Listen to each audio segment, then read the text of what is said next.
2025-26 के लिए केंद्र में मोदी सरकार का आम बजट पेश कर दिया गया।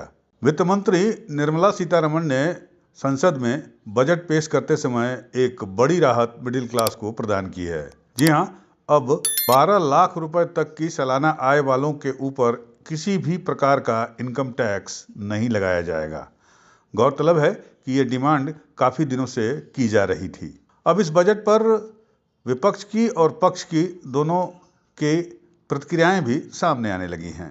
उत्तर प्रदेश के डिप्टी सीएम ब्रजेश पाठक ने केंद्रीय बजट पर अपनी प्रतिक्रिया में कहा कि विकसित भारत के सपने को साकार करने में सहायक बनेगा ये बजट। ये आम आदमी का बजट है, ये गरीब, युवा, अन्नदाता और नारी शक्ति का बजट है।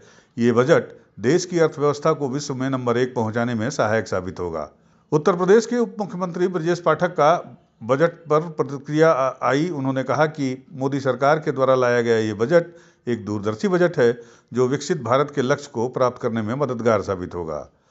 आत्मनिर्भर भारत का यह बजट स्वतंत्रता के 100वें वर्ष के नए भारत की नींव रखेगा और इस बजट में न सिर्फ मिडिल क्लास बल्कि हर वर्ग, हर क्लास का ध्यान रखा गया है।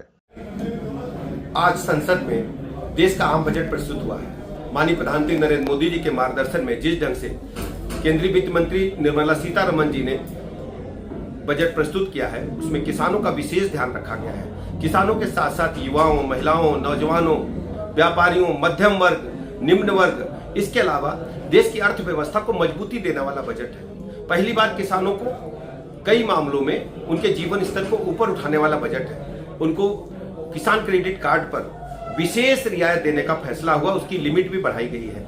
इसके अलावा इनकम टैक्स की भी लिमिट बढ़ाई गई है। हम कह सकते हैं ये देश की जीडीपी को बढ़ाने वाला बजट है और सबसे बड़ी बात यह है विकसित भारत के संकल्प को पूरा करने वाला बजट है। इसमें जो दैनिक उपयोग में आने वाली वस्तुएं हैं, जो मध्यम वर्ग सामान्यतः उपयोग करता है, मोबाइल हो, टीवी हो या अन्य ईवी गाड़ियां हैं, मोबाइल की बैटरियां भी सस्ती होंगी, जिससे दैनिक उपयोग में आने वाली वस्तुओं के दामों में गिरावट आएगी। किसानों का विशेष ध्यान रखा गया है, महिलाओं का विशेष ध्यान रखा गया है।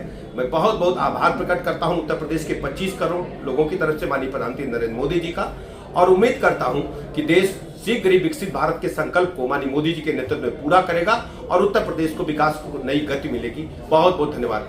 उधर अखिलेश यादव जो विपक्ष के नेता हैं उत्तर प्रदेश में और सांसद भी हैं, उनसे जब बजट के बारे में प्रतिक्रिया ली गई तो उन्होंने बजट के बारे में कुछ कहने के बजाय कुंभ में भगदड़ में मारे गए मृतकों का उल्लेख किया और उन्होंने मांग की सरकार से कि सरकार को मृतकों की सही सूची जारी करनी चाहिए, उनके शवों को उनके घर तक, उनके परिजनों तक पहुंचाने का उचित इंतजाम करना चाहिए और साथ ही साथ इस भगदड़ में मृत लोगों के और घायल लोगों के सही आंकड़े सरकार को सामने लाना चाहिए। बजट की बात तो बाद में होगी। ये सत्र और आज का दिन कुंभ में जिन लोगों की जान गई है उनके शांति के लिए जरूर बात रखी जाए। और दूसरा, उत्तर प्रदेश की सरकार, उनके मुख्यमंत्री नैतिक रूप से तो जा चुके हैं, राजनीतिक रूप से कब जाएंगे ये बड़ा सवाल है। जिन लोगों की जान गई है भगदड़ में, सरकार संख्या छिपा रही है और सरकार इसलिए संख्या छिपा रही है क्योंकि उन्हें मुआवजा न देना पड़े।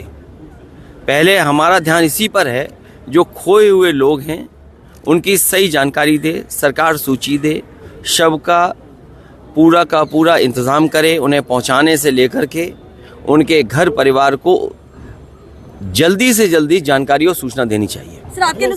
यूपी न्यूज़ 9 के लिए लखनऊ से इजहार अहमद की रिपोर्ट।